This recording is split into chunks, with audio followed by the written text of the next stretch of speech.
नमस्कार, नमस्कार पूनम जी। वेलकम पूनम जी। नमस्कार संतोष जी। नमस्कार सभी को, प्यार भरा नमस्कार।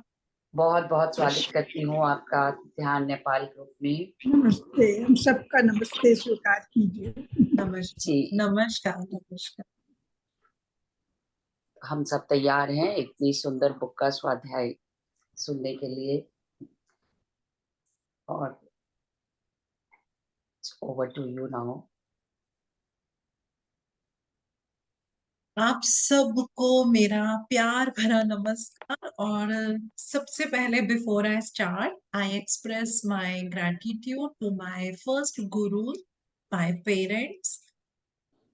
बहुत प्यार से, दिल से, सबकी तरफ से मैं बहुत धन्यवाद करूंगी महाअवतार बाबा जी का, डैडी महाशय जी का, स्वामी श्री युक्तेश्वर जी का, एंड माय दोस्त एंड गुरु परमहंस योगानंद जी, और हम सब के प्यारे सुभाष पत्री जी का। और मैं बहुत थैंक्स करूंगी संतोष जी का, मुझे ये अपॉर्चुनिटी देने के लिए कि मैं आपके प्लेटफॉर्म पे आकर हम इस सुंदर सी बुक का आपस में जो है मिलके हम स्वाध्याय करेंगे। तो सबसे पहले इस बुक के जो जो भी हम आपस में इसकी विजडम को शेयरिंग करेंगे इस बुक में, और आज तक जितनी भी बुक्स का मैंने स्वाध्याय करा है, अगर मैं बोलूं तो उनमें एक सबसे बड़ा डिफरेंस आएगा। वो डिफरेंस ये आएगा कि जब हम किसी बुक को सुनते हैं, हम किसी विजडम को लेते हैं, तो हम हमेशा बोलते हैं उसको श्रवण मनन और मंथन कीजिए। यानी कि आपने उसको सुना, सुनने के बाद आप उसके बारे में सोचिए, उसको मनन कीजिए। And when you go deep inside you will be able to make it out कि अरे हाँ भाई, ये पॉइंट जो है, ये पॉइंट मेरे पे जो है वो चलता है। और फिर हम क्या करते हैं, हम उसको अपने ऊपर जो है वो हम अप्लाई करने लग जाते हैं, हम उसकी लर्निंग को लेंगे। लेकिन ये जो खूबसूरत सी बुक है, इसकी सबसे बड़ी खूबी पता है क्या है, कि आपको इस बुक को एक्सपीरियंस करना है। यानी कि जब आप इसको सुन रहे हैं, आपने इसको महसूस करना है। इसको महसूस करना ही आपको इस बुक की विजडम, इस बुक की लर्निंग को दे पाएगा।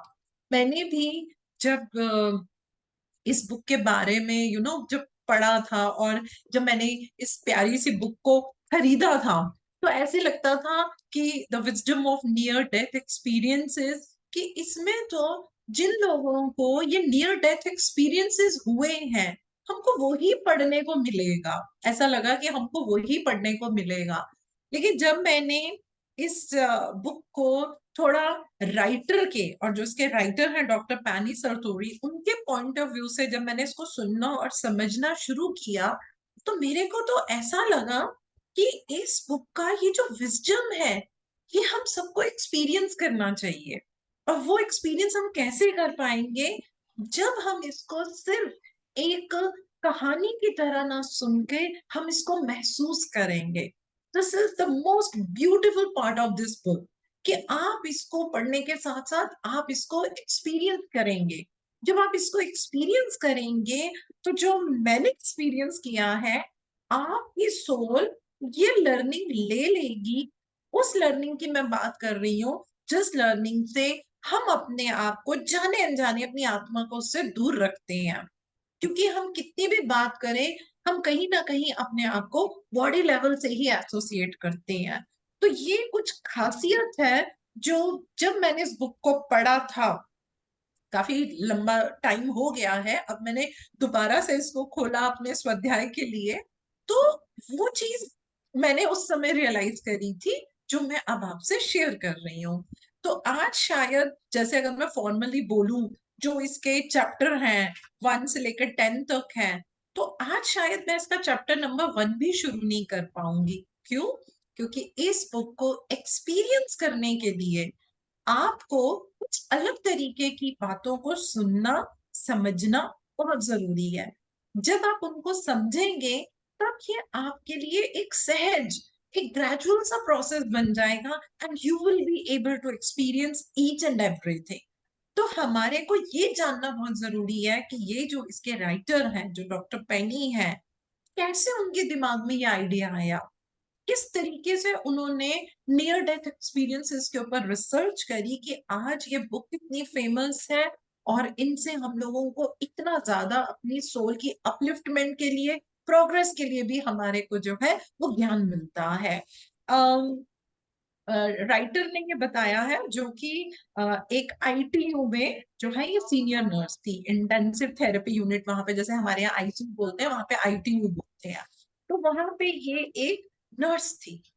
उन्होंने ये बताया है कि जब मैंने इस बुक को लिखा और इसको लिखने के साथ साथ मैंने ये जाना कि ये जो नियर डेथ एक्सपीरियंसेस हैं, ये सिर्फ हमें ये नहीं बताते हैं कि मृत्यु के समय क्या होता है, मृत्यु के बाद वाले जो भी हमारे आफ्टर इफेक्ट होते हैं, उन एक्सपीरियंसेस को भी हम अनुभव कर पाते हैं। अनुभव करने का मतलब ऑटोमेटिकली क्या हो गया कि हमारे को वो ज्ञान मिल जाता है। तो बहुत सारी बातों का हमारे दिमाग में कंफ्यूजन होता है।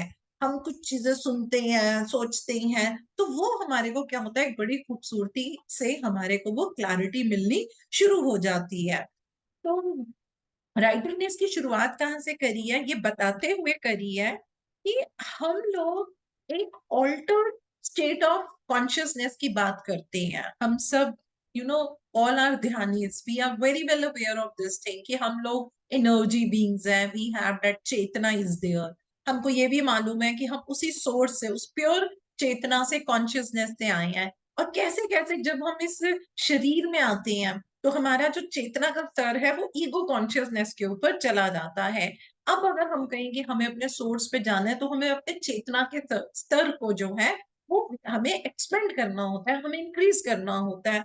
तो वो बोले कि जब भी साइंस के अंदर भी अगर हम कहें, साइकोलॉजी में भी बोले, तो हम कॉन्शियसनेस की बात करते हैं, हम ऑल्टर्ड स्टेट ऑफ कॉन्शियसनेस की बात करते हैं। लेकिन हेल्थ केयर के अंदर अगर हम बोले, तो किसी को बोले कि नियर डेथ एक्सपीरियंसेस, तो उसके बारे में जो राइटर बता रही है कि उस समय इतनी खुल के बात नहीं होती थी। हर चीज को एक साइंस, एक क्वेश्चन मार्क डाल देती थी। ऐसा कैसे? ये चीज शायद उनका एक अपना वहम है, उसको हम हेलुसिनेशन बोल देते हैं, कि उनको ऐसा लग रहा है। तो राइटर ये बता रहा है कि आपको, अगर हम ये कहें कि आज का जो करंट मेडिकल कॉन्सेप्ट है वो ये मानता है, अगर किसी पेशेंट को मान लीजिए कार्डिक अरेस्ट आ रहा है, उसको ये प्रॉब्लम हो रही है, तो उस समय आप चेतना को एक्सपीरियंस नहीं कर पाएंगे। अगर किसी भी पर्सन को उस समय हो रहा है, तो आप कॉन्शियसनेस को उस समय आप एक्सपीरियंस नहीं कर पाएंगे। क्यों? क्योंकि जो भी आप उसका सर्कुलेशन देख लीजिए ब्लड का, या उसका सांस ले लीजिए, वो तो ऑलमोस्ट सब रुक जाता है। इसी तरीके से जब वो एक डीप कोमा की स्थिति में होता है, तो हम देखते हैं कि उनकी जो मेडिकल रिपोर्ट्स आती हैं वो भी कितनी डिस्टर्ब आती हैं, या किसी भी तरीके का, मान लीजिए अगर किसी को कोई ऐसी हेल्थ इश्यू है जो बहुत ही लाइफ थ्रेटनिंग क्राइसिस में है, तो that time you can not experience consciousness, right? लेकिन जो उस समय वो अनकॉन्शियसनेस में चले जाता है पेशेंट, जो भी उसको जिस तरीके की प्रॉब्लम हो रही है, उसको कार्डिक अरेस्ट हो रहा है, या वो कार्डिक अरेस्ट हो रहा है, या वो कोमा के अंदर जा रहे हैं, जब भी, तो जब वो उस स्टेज के ऊपर पहुंचेंगे, तो क्या होना शुरू हो जाता है, उनका जो चेतना होता है वो बहुत ज्यादा एनहेंस्ड होना शुरू हो जाता है। और वो एक ऐसे रैलम में, एक ऐसे क्षेत्र में चला जाता है जहां पे टाइम और स्पेस की ये रुकावट नहीं होती है। जैसे हमारे यहाँ पे तो टाइम और स्पेस है, तो वहां पे ये चीज नहीं होती है। और वहां पे बॉडी तो लाइफलेस लगती है, लेकिन वो जो वहां पे एक्सपीरियंस करते हैं, आप इस चीज को थोड़ा सा समझिए कि नियर डेथ एक्सपीरियंसेस के अंदर जो पेशेंट होता है या जो भी पर्सन होता है, एक्चुअली में उसके साथ होता क्या है। तो हम ये कहेंगे कि वहां पे क्या हुआ कि जो चेतना होती है वो बहुत ही एक एनहेंस्ड लेवल के ऊपर चली जाती है। क्योंकि कहीं ना कहीं चाहे क्षण भर के लिए ही सही, वो बॉडी के उससे हटके और जो चेतना का स्तर होता है वो ईगो कॉन्शियसनेस से जो है वो थोड़ा ऊपर की तरफ जो है वो चला जाता है। अब क्या होता है, जब भी जो राइटर ने जितना अपना रिसर्च वर्क किया तो उन्होंने देखा कि लोगों ने उनको बहुत सारे आउट ऑफ बॉडी एक्सपीरियंसेस बताए। कुछ चीज में कॉमन निकली। अब वो कैसे निकली, जैसे किसी ने बोला कि ऐसी फीलिंग होती है कि हम इतने डिवाइन फीलिंग है कि हम उसको शब्दों में बयान नहीं कर सकते, कि हमें कैसा अनुभव हुआ, हमारे को कैसी अनुभूति मिली, हम उसको शब्दों में बयान नहीं कर सकते। किसी ने बोला कि मुझे एक टनल दिखती है, किसी ने बोला कि एक लाइट दिखती है, किसी ने बोला कि हमारे घर के वो सारे रिश्तेदार जो अपना शरीर जो है वो छोड़ चुके हैं, हमें वो लोग वहां पे मिले हैं। किसी ने बोला कि कुछ ऐसा लगता है कि जो जीवन हमने अर्थ पे जिया उसका एक रिव्यू सा होता है। जहां तक हमारी मेमोरी जाती है वहां से लेकर हम सारी चीजें जो है वो हम देख पाते हैं। तो ये कुछ चीजें कॉमन निकली। राइटर ने आगे ये बताया कि ये जो नियर डेथ एक्सपीरियंसेस भाई जितने उन्होंने रिपोर्ट करे तो वो देखा कि कुछ स्पेशल सर्कमस्टांसेस में होते हैं। जैसे कि हमने देखा किसी का क्लिनिकल डेथ हो जाता है, एक्चुअल डेथ नहीं हुआ बट अभी जैसे कार्डियक अरेस्ट है तो आप अगर हम वहां पे जो हमारे बॉडी के पैरामीटर्स हैं उसके वे में देखें तो बोला जाएगा कि क्लिनिकल डेथ के उसमें है, ये स्थिति है उसकी। या किसी का जैसे चाइल्ड बर्थ के टाइम जब बहुत लॉस ऑफ ब्लड हो जाता है तब ऐसा अनुभव होता है। कोई भी बहुत ही ट्रॉमेटिक ब्रेन इंजरी हो जाती है तब ऐसे अनुभव पाए गए हैं। नियर ड्रॉइंग एकदम मतलब जैसे डूबते डूबते एकदम कि ऐसा लगता है कि मेरे तो शायद प्राण चले ही गए हैं, वहां पे नियर डेथ एक्सपीरियंसेस जो है पाए गए हैं। कुछ लाइफ थ्रेटनिंग यू नो बीमारियां हो जाती हैं तो उनके अंदर एक्सट्रीम लेवल के ऊपर ये पाई गई हैं। जिनको बहुत ही ज्यादा डिप्रेशन, बहुत ही जैसे सीवियर वाला, तब वहां पे ये चीजें जो है पाई गई हैं। कभी कभी जैसे किसी का ट्रैफिक एक्सीडेंट हो जाते हैं तो उसके अंदर जो दौरान जिस स्थिति से वो गुजरते हैं तो वहां पे भी जो है ये एक्सपीरियंसेस पाए गए हैं। राइटर ये बताते हैं कि ये जो नियर डेथ एक्सपीरियंसेस हैं इनपे आप क्या होगा कि पेशेंट जो भी पर्सन होगा उसको बड़ा कंफ्यूजन होगा, उसको पता नहीं चलेगा ये मेरे साथ हुआ क्या है। क्यों? क्योंकि कुछ बातें ऐसी हैं जिसके बारे में हमें कोई ज्ञान नहीं देता। हम में से बहुत सारे लोग ऐसे होंगे जिनको बचपन से किसी तरीके के कुछ एक्सपीरियंसेस होते होंगे, लेकिन उस समय अगर हम किसी को बताते भी थे तो नहीं, कोई उस चीज को इंडोर्स ही नहीं करता था, तो क्या होता था वो बातें हमारी हमारे अंदर ही रह जाती थी। इसी तरीके से ये जब एक्सपीरियंसेस जिनको होते ही हैं उनको कहीं से कोई एंडोर्समेंट नहीं मिला और वो खुद एक कंफ्यूज हो जाते हैं। पता नहीं, शायद ये मेरा वहम था, पता नहीं मेरा ड्रीम था। लेकिन जब भी वो उनको सीन याद आएगा वो उसको हर समय अनुभव करेंगे, लेकिन कहीं हमें एंडोर्समेंट नहीं मिलता, उसके ऊपर खुल के कहीं बातें नहीं होती हैं। जबकि ये एक्सपीरियंसेस क्या है, ये जबरदस्त ट्रांसफॉर्मेशनल एक्सपीरियंसेस हैं। ये हमारे अंदर एक ऐसा परिवर्तन लेकर आते हैं जो परिवर्तन हमें किताबें पढ़ने से भी नहीं मिलता। इसीलिए मैंने क्या बोला है स्टार्टिंग में कि इस बुक को, ये जो आप जब जब हम इसका सेशन लेंगे इसको सिर्फ सुनिए मत, इसको एक्सपीरियंस कीजिए। और ट्रस्ट मी जब आप इसको अनुभव करेंगे ना आपके गूज बम्प आएंगे, आपको महसूस होगा कि मेरे अंदर जो एनर्जी है आप सबको महसूस होगी, वो चेंज होगी। आपकी सोल उस एक्सपीरियंस को आपके कानों के थ्रू ले रही है और इसको महसूस कीजिए। इसका मजा ही इस बुक का सिर्फ महसूस करने में है। तो राइटर ने बताया it is such a transformational way और इससे हमारे जीवन में इतने चेंजेस आते हैं, इतने चेंजेस आते हैं। क्योंकि दोस्तों हम सारा जीवन क्या करते हैं हम सबको पता है, मृत्यु से कोई नहीं बच सकता, लेकिन फिर भी हम उसको नकारते रहते हैं। With others not with me, with others not with my parents, हम उसको नकारते रहते हैं।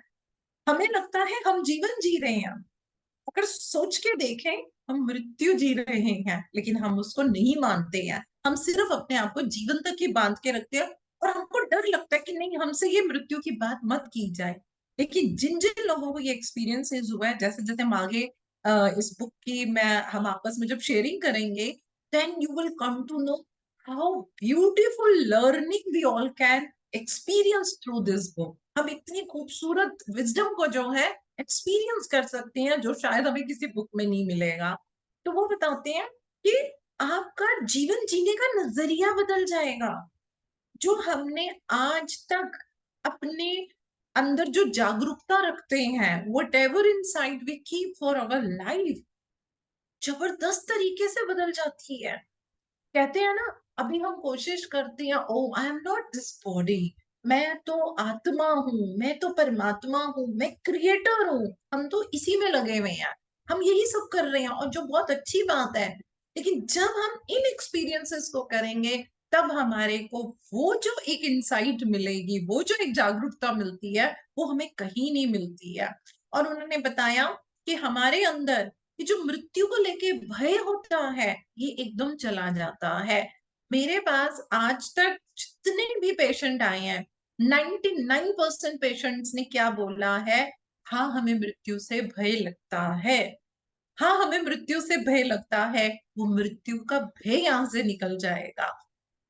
उन्होंने ये बताया कि ये जो कंटेंट है नियर डेथ एक्सपीरियंसेस का, राइटर बता रहे हैं, और जो इसका इफेक्ट असर पड़ता है पेशेंट के ऊपर, वो बोले पूरे वर्ल्ड वाइड में अगर हम देखें तो वो ऑलमोस्ट सिमिलर ही है, वो एक सा ही रहता है। लेकिन थोड़ा बहुत उसमें सब्जेक्टिविटी आ जाएगी। सब्जेक्टिविटी बोले तो क्या मतलब होता है? Matter of opinion. Matter of opinion क्या हुआ? जैसे फॉर एग्जाम्पल मेरे पीछे भी जो बैकग्राउंड लगी हुई है, तो हो सकता है कोई बोल रहा हो, किसी के मन में विचार आ रहा हो, ये बहुत अच्छी लग रही है। किसी के मन में ये विचार आ रहा हो कि अगर इन्होंने ये बैकग्राउंड नहीं लगाई होती तो ज्यादा अच्छा लगता। तो ये क्या है? ये हम सबकी अपनी अपनी सब्जेक्टिव ओपिनियन है। तो subjectivity is all about our own opinion. होता क्या है कि हम जिस रिलीजन में होते हैं, जिस समाज में होते हैं, जिस कल्चर में होते हैं, कहीं ना चाहते हुए भी हम एक बिलीफ सिस्टम को कैरी करते हैं। तो ये भी अभी आप आगे देखेंगे कि जिन लोगों को नियर डेथ एक्सपीरियंसेस हुए हैं, उसके अंदर ये सब्जेक्टिविटी मिली है। आई मीन वो जिस रिलीजन को लेके थे, या जो उनका कल्चर था, जो हम देखते हैं सुनते हैं, उनको वो वैसे वैसे एक्सपीरियंसेस जो है वो थोड़े बहुत इसके अंदर जो है मिलते ही हैं। लेकिन जो उनका एक्सपीरियंस होता है, वो सबका एक सा ऑलमोस्ट रहता है नियर डेथ को लेके। अब कैसे कैसे एक नर्स ने, पैनी सरतूरी ने इसके ऊपर काम करना शुरू किया, और कैसे वो इतनी इन्वॉल्व हो गई कि उन्होंने इसके ऊपर पूरा अपना पीएचडी रिसर्च कर दिया, और उनको डॉक्टर पैनी सरतूरी का खिताब मिल गया। ये भी देखिए, हमेशा कहते हैं ना, हमारे जीवन में जो भी कुछ होता है, जिसको हम अपनी भाषा में कहते हैं अच्छा है या बुरा है, वो असल में हमारे जीवन में जबरदस्त यू टर्न लेकर आता है। और हम जब भी कभी थोड़ा सा भी बैठ के अपने जीवन में जो बीते हुए चैलेंजेस हैं, यदि हम उनके ऊपर थोड़ा भी ध्यान देखें, तो आप सब इस चीज को देखेंगे कि वो हमारे जीवन में बड़ा मेजर पॉजिटिव टर्न लाए हैं। और यदि वो अभी नहीं लेकर आए हैं, तो इसका मतलब ये है, अभी आपको उन चैलेंजेस को इस एंगल से देखने की और समझने की जरूरत है। क्योंकि 100%, वो कहते हैं ना, no pain to no gain, without pain there is no gain. तो जब तक चैलेंज नहीं आएगा, तब तक आपके अंदर वो लर्निंग भी नहीं आती है। जो डॉक्टर पैनी सरतूरी हैं, ये बोलती हैं कि मुझे मालूम है कि जब मैंने इस टॉपिक को ही लिया था, तो मुझे मालूम था कि बहुत सारे जितने भी हेल्थ केयर वाले लोग होंगे, ये इसकी वैलिडिटी के ऊपर बहुत बड़ा क्वेश्चन उठाएंगे, भाई कैसे हम इस चीज को करें, हम भाई इस चीज को कैसे माने। लेकिन वो ये बोलती हैं कि कुछ कुछ जगहों पे जब उन्होंने काम करना शुरू किया ना, जैसे हम आगे बुक पढ़ेंगे, तो बहुत सारे लोगों ने उनसे ये बात बोली, और उन्होंने शेयर किया कि हाँ, कुछ अनुभव हमें भी ऐसे हुए, हमने भी अपने पेशेंट्स में ये चीजें देखी थी, लेकिन शायद हम इन चीजों को उस एंगल से नहीं देख सके जैसे कि आप इनको बोल रहे हैं और हमें बता रहे हैं।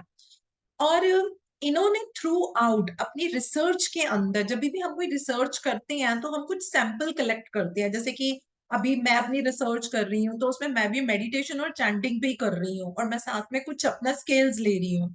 तो उसके लिए मैं भी 2 महीने की अपनी स्टडी करूंगी, जिसमें कि हम एक पर्टिकुलर एज ग्रुप के लोगों को लेंगे और हम 2 महीने पहले कुछ चीजें उनकी देखेंगे और 2 महीने के बाद देखेंगे और फिर हम उसको एनालाइज करेंगे। तो ऐसे ही जब इन्होंने रिसर्च करी, इन्होंने इस चीज को एनालाइज किया, तो इन्होंने जो सैंपल लिए वो 3 तरह के सैंपल लिए। ये देखिए हमें समझना बहुत जरूरी है, क्योंकि हम सिर्फ एक कहानी नहीं सुन रहे हैं, हमें इसको एक्सपीरियंस करना है। तो उन्होंने कहाँ कहाँ से ये सैंपल लिए हैं? पहला सैंपल उन्होंने उन लोगों का लिया जो आईटीयू में, इंटेंसिव थेरेपी यूनिट में, जैसे आईसीयू है, वहां पे वो लोग एडमिट हुए और वहां से वो ठीक होकर वापस गए।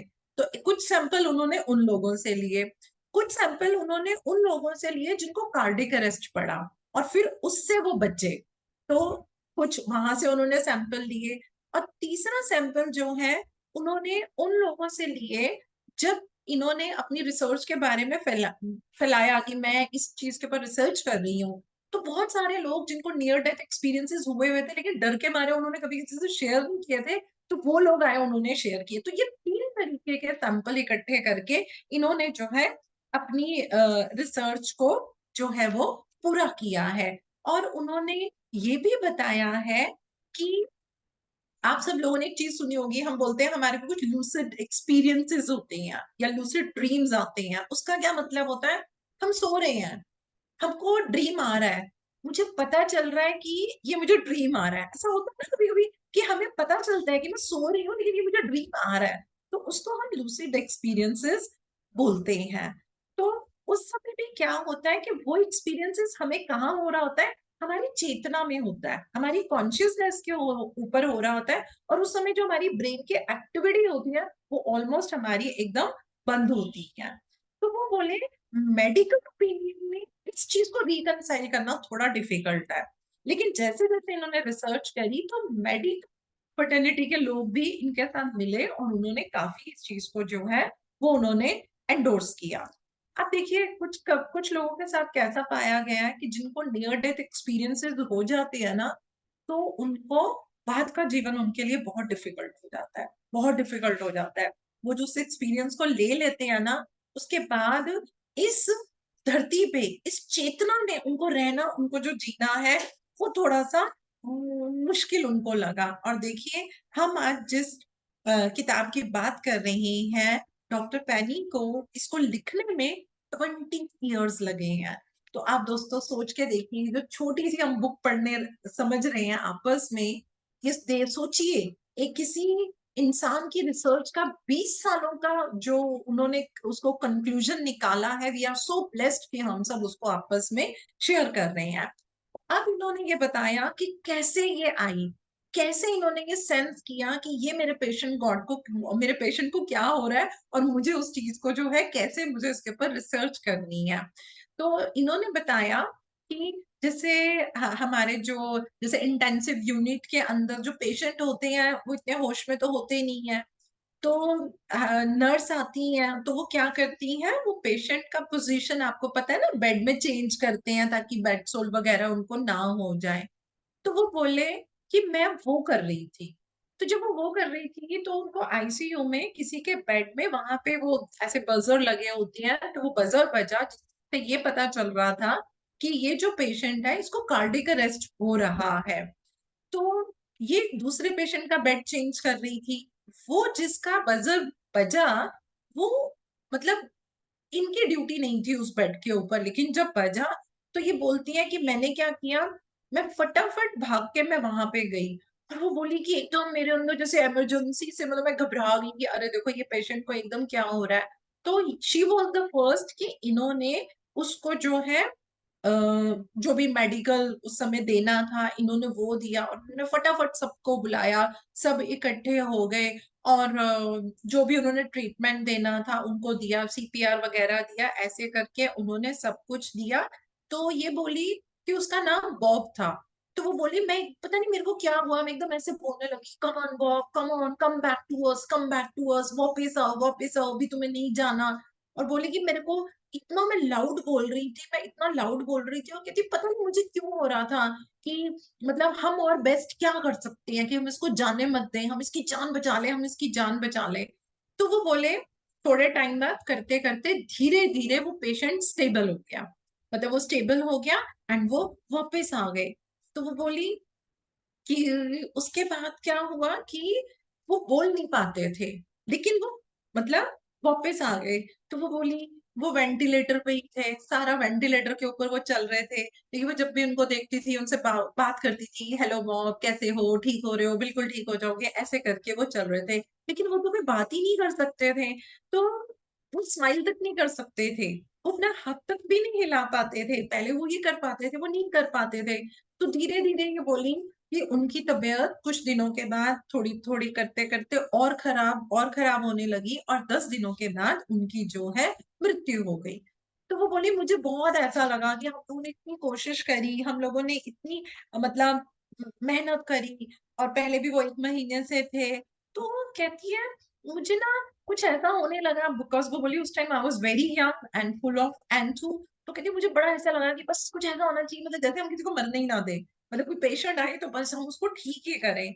तो वो बोलने लगी कि मैं सबसे बड़ी गलती क्या करती थी।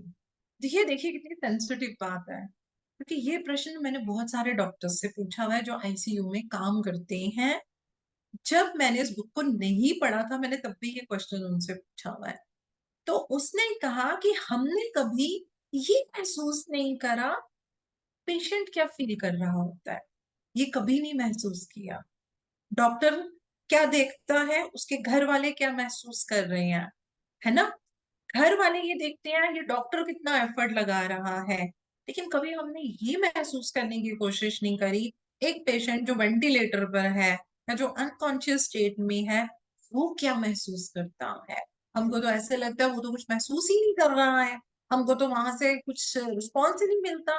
सारा कम्युनिकेशन किसके बीच में होता है, सिर्फ डॉक्टर के और उसके फैमिली मेंबर्स के बीच में हो रहा है। डॉक्टर किसको रोते हुए देखता है, फैमिली मेंबर्स को रोते हुए देखता है। वो डॉक्टर्स भी रहे हैं जिन्होंने ये बताया है कि आईसीयू में कितने पेशेंट पड़े होते हैं, उनके घर का कोई भी नहीं आता है। हम उनको कॉल करते हैं तो वो बोलते हैं कि ठीक है ये तो पैनल में है, जितना टाइम है आप कर लीजिए, हमारे पास टाइम नहीं है आने के लिए। सोच के देखिए, डॉक्टर ने किसको देखा, उनके अटेंडेंट को देखा, लेकिन क्या कभी किसी ने ये सोचा ये पेशेंट क्या फील कर रहा है। उनके अंदर ये विचार आया कि अरे बाबा, जब हम उनको बचाने की कोशिश कर रहे हैं, हम तो अपनी तरफ से दी बेस्ट कर रहे हैं, उनको बचाना है, उनको जीवन देना है, लेकिन पेशेंट क्या सोचता है, वो क्या सोच रहा होता है। कहती है मुझे ऐसे लगा अरे ये तो बात मैंने कभी सोची ही नहीं। और फिर वो कहने लगी, मैं ये सोचने लगी कि वो पेशेंट जो उस लड़ाई को जीत नहीं पाते, यानी कि जिनकी मृत्यु हो जाती है, वो क्या सोचते हैं। सोच के देखिए, हम लोग भी कितनी बार ये सोचते हैं कि पेशेंट क्या सोच रहा है। तो वो बोले वो तो हमने सोचा ही नहीं। फिर उसके बाद वो बोले लगभग इस इवेंट के 18 महीने बाद 1995 में डॉक्टर पैनी बता रही है कि मेरा जीवन एकदम बदल गया। अब ये सीड तो उनके दिमाग में आ गया था, बीज तो बो गया, उसको लगभग उनको 1.5 साल लगा। 1.5 साल के बाद क्या हुआ, उन्होंने बोला कि मैं अपनी नाइट शिफ्ट में काम कर रही थी, और मैं एक जिस पर्सन की देखभाल कर रही थी उसके लिए हमें श्योर शॉट पता था कि ये कभी भी अपना शरीर जो है वो छोड़ सकते हैं। और वो 14 हफ्तों से आईटीयू में थे, इंटेंसिव थेरेपी यूनिट में वो 14 हफ्तों से थे। तो वो बोली कि मैं उनको बड़े अच्छे से जानती थी, एंड वो बोले कि मैं उनको जैसे हाय हेलो कर दिया, मैं इस तरीके से करती थी। तो वो बोली कि एक बार जब मैं ड्यूटी पे आई तो जैसे नर्सेज होती हैं उनकी ड्यूटीज होती है, तो अब इनकी ड्यूटी लगी डॉक्टर पैनी की उसी पेशेंट के लिए, तो उन्होंने सब कुछ इनको जो है वो दिया कि ठीक है। तो वो टाइम था, वो बोली कि हमें ना उनको बेड बाथ देना होता है। आई होप यू अंडरस्टैंड, जो आईसीयू में पेशेंट्स होते हैं वो तो उठ नहीं सकते, तो थोड़ा सा स्पॉन्ज लेके जो भी है ये उनको बेड बाथ देते हैं, और वो देना जरूरी होता है, नहीं तो डॉक्टर्स बहुत डांटते हैं। तो वो बोली कि जब मैं ऐसे कर रही थी तो वो उनका इलेक्ट्रिक बेड था, तो वो उसको थोड़ा एडजस्ट करने लगी। तो कहती है जैसे ही मैं उसको एडजस्ट करने लगी, कहती है वो पेशेंट एकदम उछल के बैठा, जो अभी 14 हफ्तों से होश में नहीं था। और कहती है उनका पूरा शरीर एकदम टेंस हो गया। तो कहती है उनके जो हाथ थे वो जैसे हवा में एकदम उड़ रहे हो। तो कहती है उनका फेस जो था एकदम ऐसे ट्विस्ट हो गया। जो बंदा कुछ बोल नहीं पा रहा था, कुछ कर नहीं पा रहा था, तो ये भी थोड़ा घबरा गई, ये क्या हो गया। और ये कहने लगी मेरे को उस समय ऐसा महसूस हुआ, ये पॉइंट ध्यान से सुनना, जैसे मेरे आस पास सब कुछ साइलेंस में चला गया। वो बोली मुझे आसपास कुछ नहीं सुनाई दे रहा, मैं अपनी आसपास किसी चीज को सेंस नहीं कर पा रही थी। कहती है वो सडनली उस पेशेंट ने, जो कभी मुंह नहीं खोल पाते थे, उनके पूरा वेंटिलेटर का लगा था, क्या बोला, leave me alone, let me die in peace. मुझे अकेला छोड़ दो, मुझे शांति से मरने दो, just let me die, just मुझे सिर्फ मरने दो। कहती है जिस तरीकों से, मतलब ऐसे खूंखार आंखों से वो मुझे देख रहे थे, कहती है मैं उसको अभी भी जिंदगी भर कभी नहीं भूल सकती। उसके बाद क्या हुआ, कहती है उनकी आंखों में आंसू, पेन, फ्रस्ट्रेशन मुझे देखी। तो वो कहती है इस एक्सपीरियंस ने मेरे ऊपर बड़ा इम्पैक्ट डाला, बहुत ज्यादा मेरे ऊपर ये इम्पैक्ट डाला। कहती है मैं 5 मिनट लगभग वहां शॉक में कि ये हुआ क्या है। मेडिकल बेसिस के ऊपर ये पर्सन तो कुछ कर ही नहीं सकता, उठ ही नहीं सकता, पर अभी ऐसा हुआ जो मैंने सुना। कहती है मुझे 5 मिनट लगे कि ये मेरे साथ हुआ क्या। फिर बोली मैंने फटाफट डॉक्टर्स को बुलाया, उन्होंने वो जो पेन किलर का जो इन्फ्यूजन होता है, डोज है, वो बढ़ा दिया, इस तरीके से उन्होंने किया। वो बोली लेकिन मैं बड़ी परेशान हो गई कि मैं क्या करूं। कहती मैंने उनको भी बेड बाथ नहीं दिया था, मैं वो करूं। तो मुझे वो बात याद आई, उन्होंने बोला कि मुझे चैन से मरने दो, तो वो मैं करूंगी, तो मैं उनको हिलाऊंगी, तो मैं उनको डिस्कम्फर्ट दूंगी। तो वो बोली कि मैं बड़ी परेशान होगी, मैं क्या करूं। लेकिन उसको पता था अगर मैं बेड बाथ नहीं दूंगी तो मुझे डॉक्टर से डांट पड़ेगी, वो आपको पता ही है, वो लोग बहुत ज्यादा रूल्स को लेकर होते हैं। तो वो बोली किसी भी तरीके से मैंने वो चीज कर दी। कहती है उसके बाद मैं बैठी, मैंने उनका हाथ पकड़ा। जब मैंने उनका हाथ पकड़ा तो मैंने उनसे बात करी प्यार से, मैंने उनको शांत किया। मतलब वो तो जवाब नहीं दे रहे, लेकिन अब इसके मन में तो ये चीज आ गई। तो ये बोली मैंने उनको इस तरीके से किया, इस तरीके से किया। तो बोली हमें मालूम था ये नहीं जिएंगे, इनके ऊपर इतनी मशीन्स वगैरह लगी, इनको मैकेनिकल पंप दिया जाता था, सब कुछ किया जाता था। कहती लेकिन मैं बड़ी परेशान हुई। तो फिर जब ये अपने घर आ गई तो ये बोली मैं बहुत रोई। मतलब रोई कैसे, क्योंकि शायद देखिए यूनिवर्स ने इनसे ये रिसर्च करवानी थी। इन्होंने क्या किया, she could sense the pain of the patient, she could sense the pain of a person who is about to die, और जिसको कि बचाया जा रहा है। तो वो बोली मैं घर आके बहुत रोई, मैं बहुत रोई। तो कहती है ऐसे ही मेरे को फिर आफ्टरनून के करीब मैंने जब इन्होंने कॉल करी उनके बारे में पूछने के लिए, तो वहां पे उन्होंने बताया कि जब आप चले गए थे तो 2 घंटे के बाद उन्होंने अपने जो शरीर है वो छोड़ दिया। अब क्या होने लगा, कहती है इस बात का मेरे ऊपर इतना इम्पैक्ट पड़ा कि अब वो जब भी काम पे जाते वो क्या करती, वो पेशेंट को नोटिस करती जो बिल्कुल अब मृत्यु के करीब थे। कहती है मैं उनपे थोड़ा ध्यान देने लग जाती। तो बोली मेरा एम्पैथी लेवल बहुत बढ़ गया। एम्पैथी लेवल आप समझते हो ना, जैसे अगर कोई और तकलीफ में है, जितनी पीड़ा में वो है, I mean if you are able to be in the shoes of other, उतनी ही पीड़ा को आप अनुभव कर सके, वो एम्पैथी। कई लोग बोलते हैं ठीक है ना यार वो अपना कर रहा है, तो उनमें एम्पैथी नहीं है। तो वो बोली मेरा एम्पैथी लेवल इतना बढ़ गया, इतना बढ़ गया। अब वो क्या करने लगी, कहती मुझे ऐसे लगता था कि मैं जाके पेशेंट को गले लगाऊं। वो बोलती है ना, आप 2 काम कर सकते हैं, दवा दे सकते हैं, दुआ दे सकते हैं, और सबसे इम्पोर्टेंट काम क्या होता है, आप किसी को अपना प्यार और अपना समय दे सकते हैं। प्यार एक इतना ताकत देता है ना सामने वाले को, जो चीज शायद उसको दवा नहीं दे सकती, दुआ नहीं दे सकती, वो प्यार देता है। तो वो क्या करने लगी, वो अपने पेशेंट्स को कहती है मैं उनको गले लगाती थी। अब क्या हुआ, उनके दिमाग में प्रश्न आए। सब कुछ है तो हमारे अंदर ही, क्योंकि उनके थ्रू ये बुक लिखनी थी। उनके दिमाग में ये प्रश्न आए मैं ये क्वेश्चन एज इट इज पढ़ना चाहूंगी बिकॉज ये मेन हमारा एक रहेगा। Is death that bad that we must do everything in our power to prevent patients from dying? क्या मृत्यु इतनी बुरी चीज है कि हमारी क्षमता में जो कुछ हो सकता है हमें करना चाहिए उसको मृत्यु से बचाने के लिए? दूसरा प्रश्न आया, व्हाट इज डेथ एनीवे? मृत्यु होती क्या है? तीसरा प्रश्न आया, what happens when we die? मृत्यु के पश्चात होता क्या है? और फिर आया, why are we so afraid of it? इसके बारे में डरते क्यों हैं? और सबसे खास प्रश्न जो मुझे बड़ा पसंद है, why don't we ever talk about it? हम उसके बारे में बात करते ही क्यों नहीं है? क्यों नहीं करते? हम लोग जिस संस्कृत को बिलोंग करते हैं, हमारे पास ज्ञान का भंडार है, भगवत गीता। वो पढ़ के और जैसे जैसे हम बड़े होते हैं, हम स्पिरिचुअलिटी में आगे आते हैं, हम लोगों को डेथ का कुछ कॉन्सेप्ट क्लियर है, बट फिर भी why don't we ever talk about it? है ना? अब वो कहने लगी कि कुछ महीने में बड़ी डिप्रेस हो गई। क्यों? क्योंकि जब तक चैलेंज नहीं आएगा ट्रांसफॉर्मेशन नहीं आएगा। चैलेंज आया ना, ये डिप्रेस होने लगी।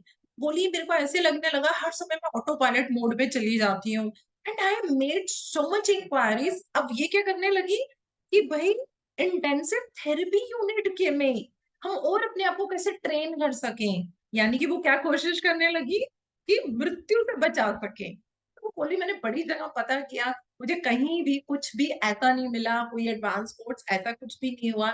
एक दो जगह पे ये गए, वहां पे इन्होंने ये बात करी नियर डेथ एक्सपीरियंसेस की, तो कुछ लोग तो सुन के वाव करते थे और कुछ लोग क्वेश्चन मार्क में चले जाते थे कि ये बोल क्या रही है, मेडिकल लाइन की होकर ये क्या बोल रही है, ये कैसे चल रहा है। तो वो बोली कि जब मैंने बोला कि मुझे इसके ऊपर रिसर्च करनी है और इसके बारे में जितने भी इंटेंसिव केयर के मेडिकल के डॉक्टर्स या स्टाफ है मैं उनसे बात करना चाहती हूँ, तो वो बोले, वहां के हेड नर्स ने बोला कि देखो सबसे पहले तो ये बात एथिक्स कमेटी पे जाएगी। मेरे ख्याल से हम सबको पता है कि जब हम भी कोई रिसर्च करते हैं तो उसमें हम जो भी प्रश्न पूछते हैं, जिन लोगों पे हम रिसर्च करते हैं उनकी परमिशन से, तो सबसे पहले हमें एथिक कमेटी से परमिशन लेनी पड़ती है कि मैं ये प्रश्न है भाई मैं पूछना चाहती हूँ, ये प्रश्न सही है ना, सामने वाले को भी नुकसान तो नहीं करेंगे। तो कहती है, मैंने कहा ठीक है। तो अब वो कमेटी बनाई गई। जो वो कमेटी बनाई गई 2 साल के बाद इनको परमिशन मिली। अब यानी कि टुक 2 years कि ठीक है हम इसके ऊपर कर सकते हैं, लेकिन कहते हैं ना अंत भला तो सब भला। अब उनको एक वो चीज मिली, उनको लगा कि हाँ मैं ये करूंगी। अब उन्होंने अपनी स्टडी शुरू कर दी 1997 में, एंड इट टुक 8 years। 8 साल उन्होंने इस पूरे ज्ञान के ऊपर लगाए।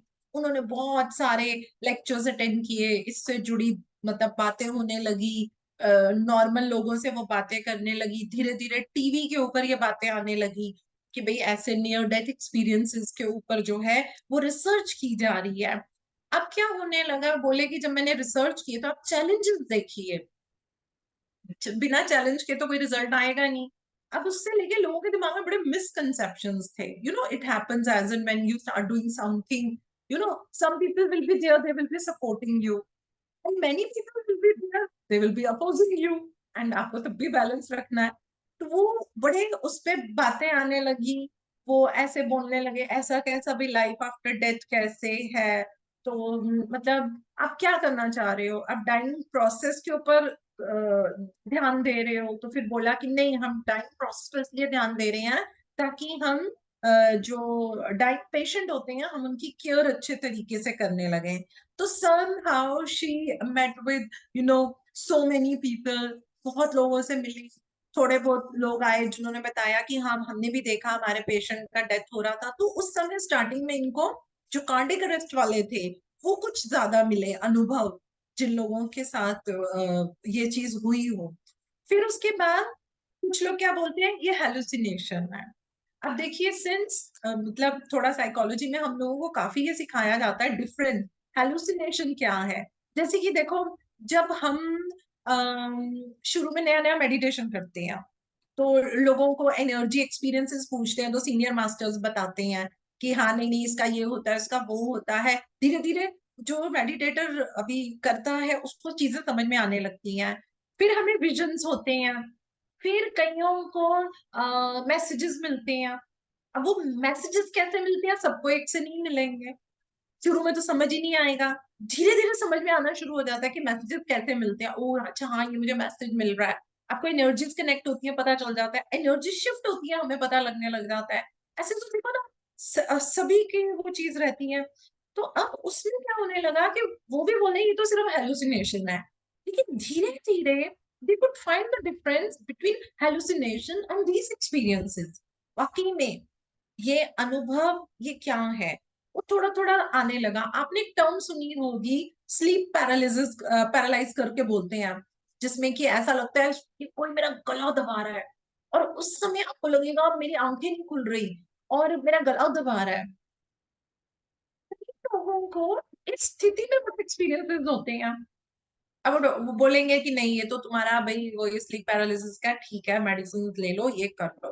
लेकिन उसमें भी हमने कई लोगों को हील करा है उस चीज से, और उसके डिकोड कर पाए हैं कि ये वाकई में एक्सपीरियंस हो रहा है। क्योंकि कुछ एनर्जीज के एक्सपीरियंसेस इस तरीके के होते हैं, वो नहीं समझ में आता कि ये मेरे को हो क्या रहा है। ऐसे ही अब उनको समझ में आया कि ये हेलुसिनेशन नहीं, ये कुछ नियर डेथ एक्सपीरियंस हुआ है इसको, ये हेलुसिनेशन नहीं है। वो हम आगे पढ़ेंगे तो हमको भी बड़ी चीजें समझ में आएंगी। फिर उसके बाद उन्होंने देखो एक रिक्वेस्ट करी है, डॉक्टर पैनी ने, राइटर ने हमारे, उन्होंने बोला है कि please don't take this book at face value, just story है, कहानी है, हमको फिक्शन स्टोरी थोड़ी ना पढ़ रहे हैं, अंडरस्टैंडिंग लेनी है। मैंने स्टार्टिंग में बोला है, अगर आप इस बुक को महसूस करेंगे ना सुनने के साथ साथ, यू वोंट बिलीव, जब हम इस बुक को खत्म करेंगे ना, मजा तो है इस बुक को डेली करने में, but due to some limitation हम उसको डेली नहीं कर पाएंगे। लेकिन जब हम इसको खत्म करेंगे ना, आपको अपने अंदर शिफ्ट दिखेगा। आप खुद कहेंगे कि हाँ हमारे मतलब जो लोग रेगुलर रहेंगे कि हाँ हमारे अंदर ये शिफ्ट आया है। वो लर्निंग आपकी डीप रूटेड जो है वो आपके सोल लेवल तक जाएगी। तो उन्होंने ये भी बताया है कि ये सारे रियल लाइफ चेंजिंग इफेक्ट्स हमारे ऊपर डालते हैं, और इससे जो हमें विजडम मिलती है उससे हम अपने जीवन में, अपने जीवन को, अपनी मृत्यु को हम बिल्कुल पॉजिटिव बना सकते हैं। और सबसे खूबसूरत बुक बात जो मैंने इस बुक में समझी है, this book is not about death, it is about life. ये मृत्यु के बारे में नहीं है, ये जीवन के बारे में है। इट इज अबाउट दैट परम सत्य, जिस सत्य को जब मन करता है तो जाते हैं, जब मन करता है तो पीछे हो जाते हैं, है ना, लेकिन सत्य तो सत्य ही रहेगा। तो इसी के साथ मैं आज का ये सेशन खत्म करूंगी, और मैं उम्मीद करूंगी कि हम सबके दिमाग में हम प्रिपेयर हो गए हैं। और अगले सेशन से मैं इसका जो लेसन नंबर 1 2 सो कॉल्ड जो 10 लेसन है वो मैं इसके स्टार्ट करूंगी। तो आप सबका इतने प्यार से सुनने के लिए, जुड़ने के लिए सबका बहुत बहुत धन्यवाद। And over to Santosh ji. Thank you Poonam ji. बड़ा एक्साइटिंग था इस बुक का जब से आपने बताया, और उतनी ही एक्साइटमेंट रही थ्रू आउट द सेशन, और सुनने में बहुत मजा आ रहा है। और समय कैसे निकल गया पता ही नहीं चला। जब आपने कहा कि यहीं समाप्त कर दूं तो मैंने देखा कि अरे वाह। तो थैंक यू सो मच। और थैंक यू इसी सो के साथ मच। मैं आप सब लोगों का भी धन्यवाद करूंगी, और किसी के मन मोनिका में। कुछ कहना चाह रही है, जी मोनिका। जी जी। Thank you Poonam di for wonderful session. मैं वैसे ही पता नहीं कैसे लैंड कर गई आपके, हमेशा ऐसे कनेक्टिविटी है हमारी। Telepathy dear. यस, और जो चीजें इसमें मेंशन की गई हैं, आई एक्सपीरियंस दैट ऑल। मेरी फैमिली मेंबर्स भी हैं यहाँ पे, बट उनको ये रियलिटी मेरी पता नहीं थी, मैंने किसी से डिस्क्लोज नहीं की थी। मेरे डैड की डेथ को बिकॉज मैं तो यूके में थी, पापा इंडिया में थे। पापा ने मुझे 1 वीक बिफोर बता दिया था कि 1 हफ्ते के बाद मेरी डेथ होगी। एंड टेलीपैथिकली मैं देख सकती थी डैडी वेंटिलेटर पे हैं, सब कुछ है। फैमिली ने मुझसे हाइड किया, उन्होंने मुझे नहीं बताया। डैडी की डेथ के बाद में मैं केरल का काम करती थी यहाँ पे, तो मैं काफी कांटेक्ट में आई पेशेंट्स के, और जो जो आप अभी बोल रहे थे तो वो चीजें मैंने अपनी आंखों से देखी हैं।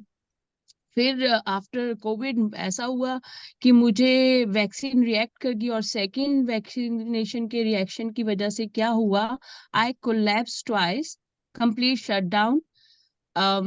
मेरी मेमोरी चली गई, I didn't recognise my own kids. और वो ऐसा, मतलब मेरी बच्चों के लिए झटका था ना कि हमारी माँ ने हमें नहीं पहचाना। और मेरे बच्चे मुझसे बोल रहे थे कि मम्मा, कि आप कोलैप्स हुए हो, आपको हम बुला रहे हैं, आपने कुछ नहीं बोला। और थोड़ी देर के बाद आप पता नहीं किस लैंग्वेज में बात कर रहे थे, तो मीनवाइल एम्बुलेंस आ गई, तो मैं हॉस्पिटलाइज हुई। फिर सेकेंड टाइम उसी टाइम इवनिंग में, सेम डे, अगेन मैं कोलैप्स हुई हूँ हॉस्पिटल में। जब डॉक्टर मुझसे बात कर रहा है, एंड आई नो कि he is standing next to me. और मैंने नियर डेथ एक्सपीरियंस किया है 3 बार। और मैं जब वो कोलैप्स हुई हूँ, आई कैन सी कि वो मुझे थिएटर में लेके जा रहे हैं सारे जने। मैं उनको देख सकती हूँ, बट मेरी बॉडी में कोई मूवमेंट नहीं है, एंड मैं आउट ऑफ बॉडी हूँ। 7:30 बजे से रात के उन्होंने कोशिश करनी शुरू कर दी कि मुझे वो वापस लेकर आए। मॉर्निंग 2 बजे जाकर मुझे होश आया। और जब मुझे होश आया ना, तो मुझे ना, क्योंकि इन बिटवीन मैं सब कुछ देख रही थी, पर मुझे को बॉडी पे ना कोई रिएक्शन पे फील नहीं हो रहा था, कि जो भी वो टेस्ट वगैरह कि म्यूट सुबह हो दो गए। हाँ सॉरी, सुबह 2 बजे ऐसा हुआ कि मेरी आंखें खुली और मेरे को बॉडी पे पेन और मेरी बॉडी के ऊपर ब्रूजेस। देन आई रियलाइज कि, तो मैंने नर्स को पूछा कि, तो मैंने नर्स को पूछा कि what happen during this time, तो उसने मुझे बोला कि यू हैव नो आइडिया। मैंने कहा कि I was not in pen any more, I was very happy, है ना। तो फिर उसने मुझे बोला कि डॉक्टर ने, बहुत सारे स्टाफ ने ट्राई किया, एंड थैंक गॉड तुम वापस आ गई हो। And I was like oh really. और जो एक्सपीरियंस मैंने देखा था जब मैं कोलैप्स हो गई थी, कि मैंने अपने आप को और बाकी सबको एज ए लाइट देखा। I don't have that feeling कि ये पर्सन, और मेरी फियरलेस डेथ थी, मुझे कोई फियर नहीं आया उसमें, क्योंकि वो सडनली चीज हुई। घर में भी जब गिरी थी तब भी सडनली हुई थी, मुझे कोई उससे वो नहीं आया। थर्ड टाइम मैं हॉस्पिटल से डिस्चार्ज हो गई हूँ, सब कुछ हो गया, मेरे टेस्ट टूस्ट हो गए हैं। और मैं जब घर की तरफ जा रही हूँ, आई डोंट नो अगेन। और वहां पे मेरे पास में पुलिस वाला खड़ा था, he gave me immediately CPR, कि मैं वापस आ जाऊं अपनी लाइफ में। और पर उस मूवमेंट में भी ऐसे था, मेरा आउट ऑफ बॉडी एक्सपीरियंस था, मुझे कोई होश नहीं था। ऐसे अवेयरनेस थी कि something is going around, but कोई पेन नहीं थी, कोई कुछ नहीं थी, बस मुझे लाइट दिख रही थी। एंड यकीन मानो, उसके बाद से मेरी लाइफ ऐसी चेंज हुई है, जो विजडम मुझे आ गई ना। फिर मैं कहती हूँ कि जो मैं पेशेंट्स के साथ में थी ना, मैं उनकी पेन फील करती रहती थी। तो इसलिए अब मेरे को जब एक्सपीरियंस हुआ, मुझे पेन ही नहीं फील हुई, because I saw them suffering, कि वो कैसे सफर करते थे। तो अभी आप जब बता रहे थे ना, तो मैं कहती, ये मेरी स्टोरी बता रही पूर्ण। नहीं, नियर डेथ एक्सपीरियंसेस जैसे आप बता रहे हो मोनिका, बहुत अलग अलग तरीके के हैं। कुछ मेरा भी है ऐसा कि कुछ पर्सनल एक्सपीरियंस भी है मेरा, और मैंने बहुत वो पास से इस चीज को ऑब्जर्व भी किया हुआ है। और जब हम आईसीयू में जाते हैं तो आपको पता ही है, बहुत कुछ पता चलता है वहां पे कि कैसे उनकी सोल क्या कह रही है, बट डॉक्टर समझ नहीं रहा है, किसी को कुछ पता नहीं चल रहा। तो thanks for your sharing, and thank you so much Saraswati ji and Karuna ji, thank you so much Veena ji, and yes Divya Jyoti ji है, संतोष जी है ना। जी जी। हाँ यस मैम, अपना मोनिका जी, आत्मा थैंक वंदन। यू, थैंक यू फॉर अपना sharing. चेहरा दिखाइए, ये तो आपका चेहरा नहीं। यस दिव्या। मैम, एक्चुअली आज मेरी केयर टेकर नहीं आई, तो मैं एक्चुअली सोचा था आपके सेशन अटेंड करूंगी, बट आज मेरी केयर टेकर नहीं आई, सब कुछ कोई पूरा बात मैस नहीं, मैस है, इसलिए मैंने ऑन नहीं कोई किया। बात नहीं, कोई बात नहीं, कहिए। आज टाइम। सुबह ही मुझे ना, आप नियर डेथ एक्सपीरियंस की बात की बुक में, और मुझे आज सुबह ही 2 इंटेंस सपने आए, वो भी ब्रह्म मुहूर्त के टाइम 4:30 को।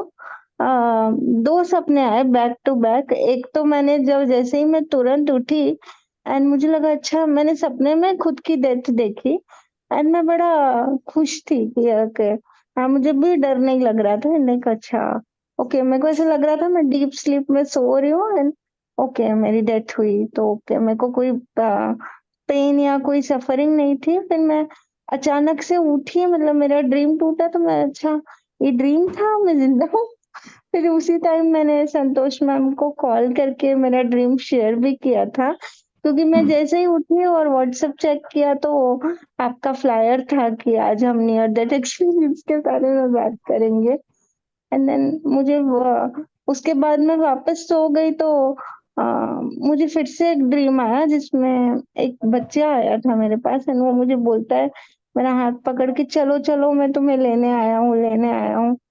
तो मैं बोलती हूँ हाँ ठीक है चलो, एंड मैं उसके साथ जा रही होती हूँ। फिर मेरे को लास्ट मोमेंट पे कुछ याद आता है, बोलती नहीं नहीं अभी मैं बिना बताए ऐसे अचानक से मैं तुम्हारे साथ नहीं चल सकती, मेरे कुछ कमिटमेंट्स हैं, कुछ चीजें पूरी करनी है। तो बोला हाँ तुम्हारे यही है ना, तुम मुझे बुलाती हो लेकिन मेरे साथ चलती नहीं हो, ठीक है कभी आऊंगा तुम्हारे पास, ऐसा बोल के फिर मेरा सपना टूट गया। तो आज ये दो Okay. इंटेंस ड्रीम है मुझे, आज ही आए। That's nice. देखो शायद यूनिवर्स डॉट्स कनेक्ट करता है, राइट ना? तो ठीक है, बहुत अच्छा। Thanks Suman ji, Deepika ji, Priyanka ji, Shailbala ji, thank you so much for your appreciation. Thank you so much. Thank you Poonam ji, thank you, बहुत बहुत thanks. Thanks a lot Poonam ji, बहुत thank you Manju ji, thank सबसे यू रीता जी। सबसे मजेदार बात ये कि समय का नहीं पता चला कि आपने इतना समय ले लिया, और एक तक बस नजरें भी इधर उधर नहीं गई, सीधे बैठ के बस सुनते ही रहे। Love you Poonam ji, thank you so love you, much. Love you. इंतजार रहेगा नेक्स्ट वेडनेसडे का। बिल्कुल Please बिल्कुल। just give me the name of the book, please. जो हमारे फ्लायर में लगा हुआ है, the wisdom of near death, the flyer में विजडम लगी ऑफ नियर डेथ हाँ, एक्सपीरियंसेस। ठीक है, ठीक पूरी है पिक्चर डॉक्टर लगाई पैनिस। हुई है जी। हाँ जी हाँ जी, थैंक यू। बहुत इंटरेस्टिंग है। मतलब ये कह रही हूँ ना कि पढ़ने की बुक नहीं है, ये अनुभव करने की बुक है। आपको अपने बॉडी में साथ साथ देखना कितना एनर्जी में शिफ्ट महसूस होगा। It's such a beautiful book. Thank you Shalini ji, thank you so much. I think अब परमिशन है जाने की। Thank you okay ji. Thank you Poonam ji, thank you. Thank you Suman ji, thank Thank you so much, Poonam ma'am. Thank you Lots ji, of gratitude. Thank you Saraswati ji, thank you so much.